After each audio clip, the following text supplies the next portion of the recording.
Welcome back. I'm Brianna Keilar reporting from Washington. Wolf Blitzer is on assignment. Britain's prime minister responds to the danger from the terror group ISIS by raising the country's threat level. Here in the U.S., President Obama is weighing options for dealing with ISIS in Syria, and he's dealing with the fallout from his comment that, quote, "We don't have a strategy yet." Joining me to talk about the president's response to ISIS and other foreign policy challenges is Democratic Congressman Adam Schiff from California. He is a senior member of the House Intelligence Committee. Thanks so much for being with us, Congressman. And needless to say, critics are blasting the president over this comment that he made, that there's no strategy yet. Here's what Congressman Mike Rogers said on the Situation Room.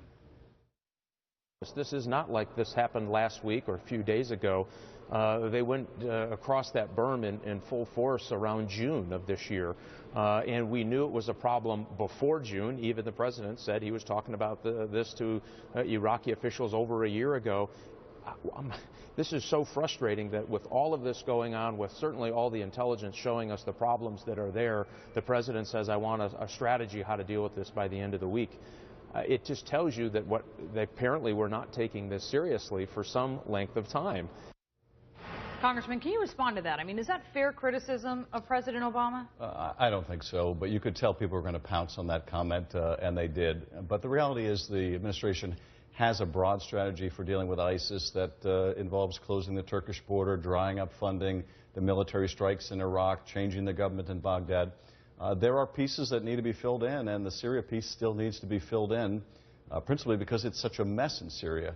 But I think it's unfair to go after him for something that was admittedly inartfully said. His objective in what he was saying, and the White House has made this clear, he was trying to tap the brakes to slow down speculation about how imminent it may be that the U.S. is going to go into Syria with airstrikes.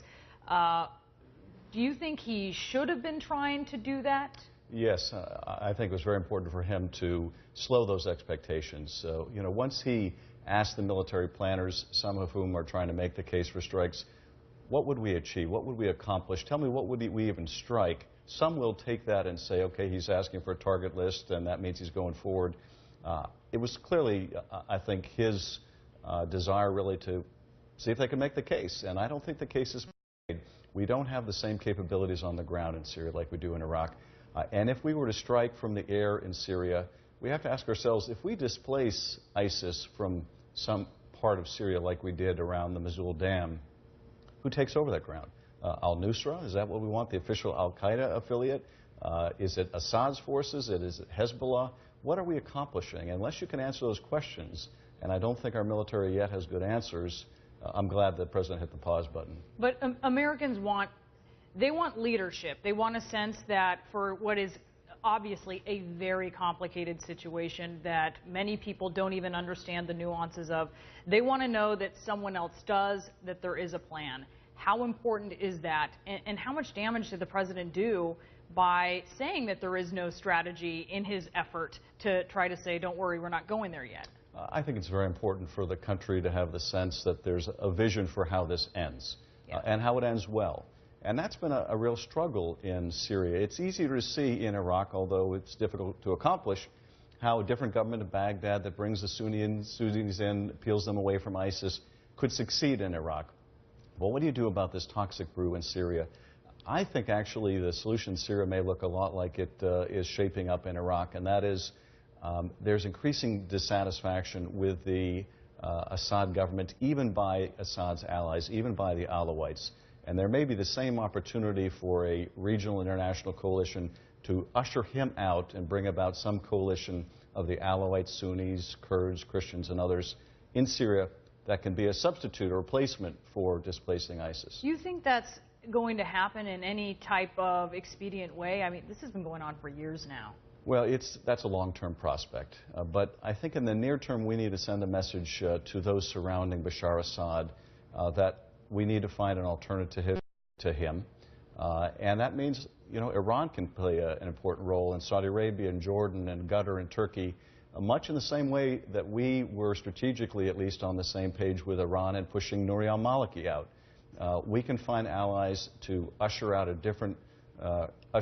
These are strange bedfellows, no? They're remarkably strange bedfellows. But, you know, I think the president, although people like decisive action in the terms of military force is pretty unequivocal, it's smart to say, let's make sure that we think this out before we act. Okay, and I want to ask you about Congress's role in all of this. You say that it's important for the president to get approval if he is going to pursue airstrikes or something like that in Syria. Is he likely to get that approval? Well, I think at this point it would be tough because still there are a lot of unanswered questions about what would we accomplish with airstrikes in Syria. If we have a compelling case that can be made about what we could succeed with, in other words. But let me ask you this: a year ago, this is all deja vu. I witnessed, covering the White House at the time, a press on Congress unlike anything I have seen during this administration, trying to push Congress to go along with taking action against Syria, and it completely failed. It was a full open door that the White House was giving to Democrats, to Republicans, and it was not a midterm election year.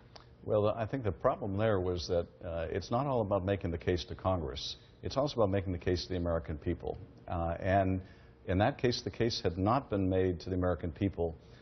Here, I think the public may be receptive, as it has been to the strikes in Iraq, if that case can be made, if the administration can say, here's what we could accomplish, here's what the mid-game and end-game looks like, here are the partners that we have, but I think we're a long ways away from that. All right, Congressman, thank you so much. Really appreciate you visiting with us.